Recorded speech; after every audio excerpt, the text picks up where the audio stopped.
Good morning students. आज हम पढ़ेंगे रेडियो एक्टिव क्षय वक्र। रेडियो एक्टिव क्षय वक्र में रेडियो एक्टिव नाभिकों की संख्या समय के साथ चरघातांकी रूप से कम होती है। कल हमने पढ़ा था कि जो नाभिकों की संख्या होती है उसका सूत्र आया था n = n डॉट e की पावर माइनस लैम्डा t।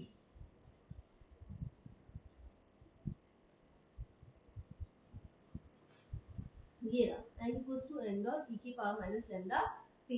अगर हम इसका ग्राफ बनाते हैं नाभिकों की संख्या का समय के साथ, तो e की पावर माइनस में है, इसलिए हमें एक्सपोनेंशियल वाला जो ग्राफ है वो डिक्रीजिंग ग्राफ प्राप्त होता है। मान लीजिए समय t पे जो है वो वैल्यू n डॉट बाय 2 रह जाती है, तो 2t समय पे वैल्यू n डॉट बाय 4 रह जाएगी। 3 इसमें क्या करेंगे, हम वैल्यू लगाते रहेंगे लैम्डा की वैल्यू। एक बार लगाएंगे t, फिर एक बार लगाएंगे 2t, फिर 3t, 4t।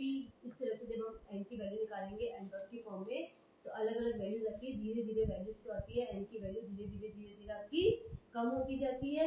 तो हमें जो ग्राफ मिलता है वो एक्सपोनेंशियली डिक्रीजिंग ग्राफ मिलता है। तो इससे हमें पता चलता है इस ग्राफ से कि रेडियोएक्टिव नाभिकों की संख्या समय के साथ चरघातांकी रूप से कम होती है। इस बार एमसीक्यू क्वेश्चन ज्यादा आएंगे बेटा, तो आपसे पूछ सकते हैं कि रेडियोएक्टिव नाभिकों की संख्या समय के साथ किस तरह से घटती है। तो किस तरह से घटती है, चरघातांकी रूप से घटती है, एक्सपोनेंशियल फॉर्म में चरघातांकी रूप से घटती है। ग्राफ आपको पता होना चाहिए कैसा ग्राफ बनेगा, नाभिकों की संख्या का टाइम के साथ ग्राफ बनाएंगे तो इस तरह से डिक्रीजिंग ग्राफ बनता है। नेक्स्ट टॉपिक है अल्फा शेयर। 1 मार्क वाले क्वेश्चन इसमें से आने के आपके चांसेस हैं। अल्फा पर मैंने बताया था कि 3 तरह के शेयर होते हैं रेडियोएक्टिव नाभिक में, अल्फा शेयर, बीटा शेयर और गामा शेयर। तो अल्फा शेयर में जो होता है आपका हीलियम का नाभिक निकलता है। हमने कल पढ़ा था एक हीलियम नाभिक जो निकलता है, तो जो होता है आपका पदार्थ जो होता है, अगर अल्फा शेयर करता है तो उसमें हीलियम का नाभिक उसमें से निकलता है। हीलियम नाभिक हमको मालूम है क्या होता है, 2He4,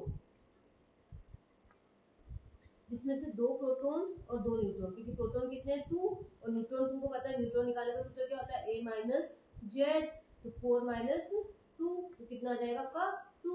तो कितने होते हैं, हीलियम के अंदर 2 ही प्रोटॉन्स होते हैं और 2 ही न्यूट्रॉन्स होते हैं।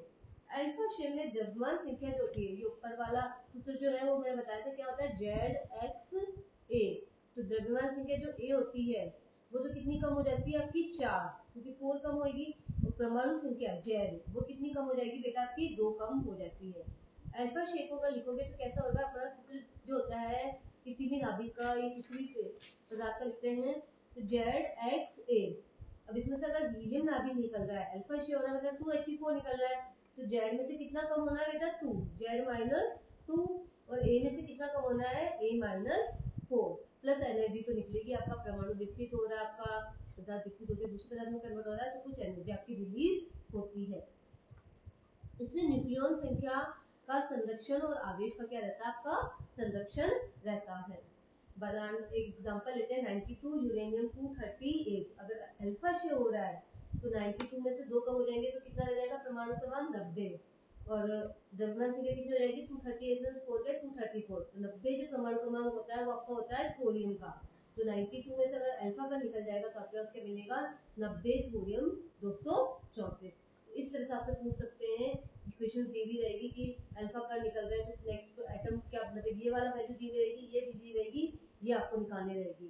तो आपको मालूम होना चाहिए कि अल्फा शेयर जब होता है तो आपका जो परमाणु क्रमांक 2 कम होता है और आपका ये द्रव्यमान संख्या 4 कम होती है। अल्फा कण जो निकलते हैं इसके गुण आपको याद होने चाहिए, अल्फा कणों के गुण जो है पता होने चाहिए। अल्फा कण द्विआयनिक हीलियम परमाणु होता है, ये हीलियम का नाभिक होता है। अल्फा कण ये हीलियम नाभिक एक ही बात है। तो हीलियम नाभिक होता है, इसमें क्या होता है 2 प्रोटॉन्स होते हैं और 2 न्यूट्रॉन्स होते हैं। बताई दिया मैंने इसका सूत्र जो है 2He4, तो 2 प्रोटॉन्स और 2 न्यूट्रॉन्स होते हैं। इसका द्रव्यमान जो होता है प्रोटॉन के द्रव्यमान का 4 गुना होता है, क्योंकि 2 तो प्रोटॉन्स का द्रव्यमान और 2 न्यूट्रॉन्स का। न्यूट्रॉन का द्रव्यमान प्रोटॉन का द्रव्यमान लगभग बराबर होता है, तो इसका द्रव्यमान प्रोटॉन के द्रव्यमान के 4 गुना होता है। अल्फा ही जो अल्फा कण होता है उसका द्रव्यमान 4 टाइम्स होता है प्रोटॉन्स के द्रव्यमान से। और इसका जो आवेश होता है वो प्रोटॉन के आवेश से दुगना होता है, क्योंकि न्यूट्रॉन में तो आवेश होते ही नहीं है, तो 2 प्रोटॉन है इसमें, तो आवेश जो होगा वो प्रोटॉन के आवेश से दुगना होता है। एक प्रोटॉन का आवेश होता है 1.6 × 10⁻19 कूलम, तो अल्फा कण का आवेश हो जाएगा आपका 2 × 1.6 × 10⁻19 कूलम, ये 3.2 × 10⁻19 कूलम। अच्छे से ध्यान रखना बच्चों कि आवेश जो होता है अल्फा कण का वो तो दुगना होता है प्रोटॉन के आवेश से, लेकिन जो द्रव्यमान होता है वो प्रोटॉन के द्रव्यमान से 4 गुना होता है। अल्फा कण उत्सर्जित होने पर द्रव्यमान संख्या 4 कम हो जाती है, परमाणु क्रमांक 2 कम हो जाता है। अल्फा कण जो होते हैं विद्युत क्षेत्र और चुंबकीय क्षेत्र दोनों में ही आपके विक्षेपित होते हैं। अगर आप विद्युत क्षेत्र चुंबकीय क्षेत्र ले जाओगे आप, तो ये जो होते हैं विद्युत क्षेत्र से भी विक्षेपित हो जाते हैं और चुंबकीय क्षेत्र से भी ये आपके विक्षेपित होते हैं। इनका वेग जो है 1.4 × 10⁻7 मीटर पर सेकंड से 1.7 × 10⁻7 मीटर पर सेकंड होता है। मेन बात जो है इनकी दो प्रॉपर्टीज आपसे पूछी जाती है। ये गैसों का आयनीकरण कर देते हैं। अल्फा कण की आयनीकरण की क्षमता सबसे अधिक होती है, बीटा और गामा के कंपैरिजन में आप देखेंगे तो सबसे ज्यादा जो आयनीकरण की क्षमता होती है वो किसमें होती है, अल्फा कण में। अल्फा कण गैसों का आयनीकरण कर देते हैं, इनकी आयनीकरण की क्षमता सर्वाधिक होती है, सबसे ज्यादा होती है आयनीकरण की। लेकिन इसी के साथ इनकी जो भेदन क्षमता होती है वो सबसे कम होती है। इनकी भेदन क्षमता बीटा कणों से और गामा कणों से दोनों से बहुत कम होती है। ये फोटोग्राफी प्लेटों को प्रभावित करते हैं।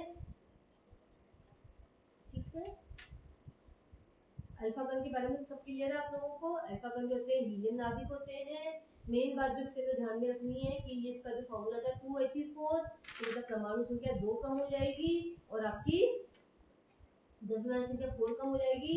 मेन टॉपिक याद रखना कि आयनीकरण की क्षमता जो होती है मैक्सिमम होती है और भेदन क्षमता जो होती है वो सबसे मिनिमम होती है। नेक्स्ट टॉपिक है बीटा शेल। बीटा शेल मैंने आपको बताया था, बीटा शेल दो प्रकार का होता है, ये तो इलेक्ट्रॉन का उत्सर्जन होता है या पॉजिट्रॉन का उत्सर्जन होता है।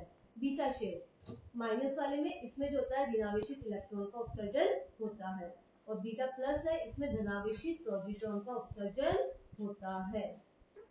बीटा कणों की गुण, बीटा कणों का आवेश जो होता है एक इलेक्ट्रॉन ही है, तो इसका आवेश कितना होएगा, आपका इलेक्ट्रॉन के आवेश की इक्वल होएगा 1.6 × 10⁻19 कूलम होता है। इनका द्रव्यमान भी वही जो इलेक्ट्रॉन का द्रव्यमान होता है वही होता है। इलेक्ट्रॉन का द्रव्यमान होता है आपका 9.1 × 10⁻31 kg होता है। बीटा क्षय के कारण परमाणु क्रमांक 1 से तो बढ़ेगा या घटेगा। अगर आपका इलेक्ट्रॉन है तब तो माइनस इलेक्ट्रॉन है तब तो आपका क्या हो जाएगा, एक इसका जो परमाणु क्रमांक है 1 बढ़ जाएगा। अगर माइनस का इलेक्ट्रॉन निकल जाता है तो ये Z+1 हो जाएगा। और अगर आपका पॉजिट्रॉन निकल रहा है तो पॉजिट्रॉन निकल रहा है तो आपका क्या हो जाएगा, परमाणु क्रमांक जो हो जाएगा वो 1 कम हो जाएगा, 1 कम हो जाएगा। आपका पॉजिट्रॉन निकल रहा है तो परमाणु क्रमांक 1 कम हो जाता है।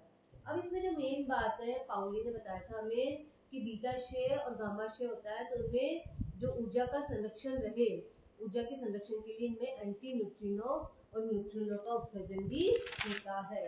बीटा माइनस क्षय के अंदर एंटी न्यूट्रिनो निकलते हैं और बीटा प्लस क्षय के अंदर हमारे न्यूट्रिनो का उत्सर्जन होता है, जिससे कि आपका ऊर्जा और आवेश जो होती है वो संरक्षित रहती है। ऊर्जा और आवेश के संरक्षण को करने के लिए इसमें एंटी न्यूट्रिनो और न्यूट्रिनो का उत्सर्जन भी होता है। बीटा माइनस 6 के साथ आपका एंटी न्यूट्रिनो निकलेगा, एंटी न्यूट्रिनो के लिए इसके ऊपर बार लगाया गया है और न्यूट्रिनो में वो बार नहीं लगाया गया। याद रखना है पॉजिट्रॉन के अंदर न्यूट्रिनो निकलते हैं और इलेक्ट्रॉन्स के अंदर एंटी न्यूट्रिनो का उत्सर्जन होता है। ये भी वही वाली बात है, विद्युत और चुंबकीय क्षेत्र में आपके ये वाले भी विक्षेपित होते हैं। इनका वेग भी प्रकाश के वेग से 1% या 99% तक हो सकता है। मेन बात जो है कि गैसों का आयनीकरण करते तो हैं, बट इनकी जो आयनीकरण की क्षमता होती है वो अल्फा कणों की तुलना में कम होती है, लेकिन गामा कणों से ज्यादा होती है। इनकी भेदन क्षमता भी अल्फा कणों से तो अधिक होती है, बट गामा किरणों से कम होती है। मतलब ये दोनों के बीच का होता है। आयनीकरण में भी ये अल्फा और गामा के बीच में होते हैं और भेदन क्षमता में भी ये अल्फा और गामा के बीच में होते हैं। ये भी फोटोग्राफी प्लेट को प्रभावित करते हैं। ये zinc sulphide, barium platinocyanide, calcium tungsten इत्यादि से प्रतिदीप्ति उत्पन्न होती है। लास्ट है हमारा गामा शेल। ये गामा किरणें फोटोन होता है। गामा शेल में जो निकलते हैं हमारे वो एनर्जी वाले हमारे फोटोन्स निकलते हैं, एनर्जी के फोटोन्स निकलते हैं। इनके उत्सर्जन से द्रव्यमान संख्या और परमाणु क्रमांक अपरिवर्तित रहता है। न तो द्रव्यमान संख्या पे कोई इफेक्ट पड़ता है और न ही परमाणु क्रमांक बदलता है। जैसे हमारे अल्फा शेल के अंदर तो परमाणु क्रमांक जो होता है वो क्या हो जाता है, आपका 2 से कम हो जाता है, Z-2। और आपका जो गामा बीटा शेल निकलता है उसमें जो परमाणु क्रमांक 1 कम होता है या फिर 1 बढ़ता है। परंतु गामा किरणों के अंदर द्रव्यमान संख्या और परमाणु क्रमांक अपरिवर्तित रहते हैं। गामा किरणों में नाभिक से निकलने वाली उच्च आवृत्ति और निम्न तरंगदैर्घ्य वाली विद्युत चुंबकीय तरंगें प्राप्त होती है। इसके अंदर से जब आपका जो परमाणु उच्च स्टेज से हाई स्टेज से लोअर स्टेज में आता है तो किरणों के रूप में एनर्जी को रिमूव करता है, और वो जो किरणों के रूप में एनर्जी रिमूव होती है फोटोन्स के रूप में, उन्हें हम गामा किरणें कहते हैं। तो जब इसमें क्या होता है, उच्च आवृत्ति और निम्न तरंगदैर्घ्य वाली विद्युत चुंबकीय तरंगें निकलती है। ये किरणें नाभिक उत्तेजित अवस्था से जब निम्न अवस्था में संक्रमण करता है तो उत्सर्जित होती है। गामा किरणें फोटोन का विराम द्रव्यमान शून्य होता है, इनका द्रव्यमान शून्य होता है। ये अनावेशित होती है, इनमें कोई आवेश नहीं होता है, इसलिए विद्युत और चुंबकीय क्षेत्र से अविक्षेपित होती है। ध्यान में रखना है, अल्फा किरणें और बीटा किरणें दोनों विद्युत और चुंबकीय क्षेत्र से विक्षेपित होती है, जबकि गामा किरणें विद्युत क्षेत्र और चुंबकीय क्षेत्र से अविक्षेपित रहती है। छोटे क्वेश्चन इनमें से बनने की, एमसीक्यू टाइप के बनने की बहुत चांसेस रहते हैं, इसलिए आपने तीनों टॉपिक्स को कंपेयर करके अच्छे से पढ़ लेना है। ये अनावेशित होने के कारण विद्युत और चुंबकीय क्षेत्र से अविक्षेपित रहती है। इनका वेग प्रकाश के वेग के बराबर होता है। प्रकाश का वेग मैंने बताया था बेटा, c की वैल्यू कितनी होती है, 3 × 10⁸ मीटर पर सेकेंड। तो इनका वेग भी इतना ही होता है। इनकी आयनीकरण क्षमता बहुत कम होती है, मतलब बिल्कुल सबसे ज्यादा आयनीकरण क्षमता होती है हमारी किसकी, अल्फा कणों की, उसके बाद में बीटा कणों की और उसके बाद में गामा किरणों की। तो गामा किरणों की आयनीकरण की क्षमता बहुत कम होती है।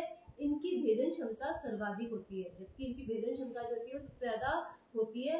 ये किसी भी मतलब आपकी दीवारों को भी भेद कर उनसे पार कर जाती है। तो आपकी जो ये भेदन क्षमता जो होती है किरणों की फॉर्म में होती है, ये तो भेदन क्षमता सर्वाधिक किसकी होती है, गामा किरणों की। और आयनन क्षमता सर्वाधिक किससे होती है, अल्फा किरणों की। अल्फा किरणों की जो होती है, अल्फा कणों की जो होती है आपकी भेदन क्षमता सबसे कम होती है। ये कंपैरिजन में आपको याद कर लेना है तीनों चीजें। गामा किरणें भी फोटोग्राफी प्लेट को प्रभावित करती है। गामा किरणों के द्वारा भी प्रतिदीप्ति उत्पन्न होती है। गामा किरणें द्रव्य के साथ अन्योन्य क्रियाएं करती है। गामा किरणें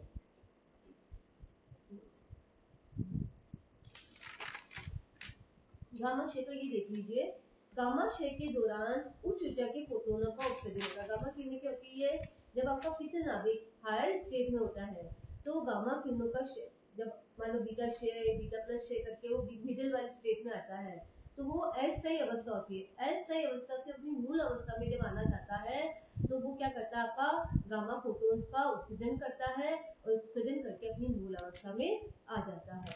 गामा क्षय के दौरान उच्च ऊर्जा के फोटोनों का उत्सर्जन होता है। इस स्थिति में द्रव्यमान संख्या और परमाणु क्रमांक अपरिवर्तित रहते हैं। नाभिक थोड़ी सी ऊर्जा पाकर उत्तेजित अवस्था में आ जाता है। थोड़ी देर के पश्चात गामा फोटोन का उत्सर्जन करके मूल अवस्था में आता है, क्योंकि आपका जो कण होता है वो उत्तेजित अवस्था में बहुत कम टाइमिंग के लिए रह सकता है, 10⁻⁸ सेकंड के लिए रह सकता है। तो पुनः अपनी मूल अवस्था में जब आता है तो किरणों के रूप में ऊर्जा का उत्सर्जन करता है, उन्हें हम गामा किरणें या गामा फोटोन्स कहते हैं। फिक्र नाभिक जो होता है जब आपके अस्थायी अवस्था से स्थायी अवस्था में आता है तो गामा फोटोन के रूप में ऊर्जा का उत्सर्जन करता है।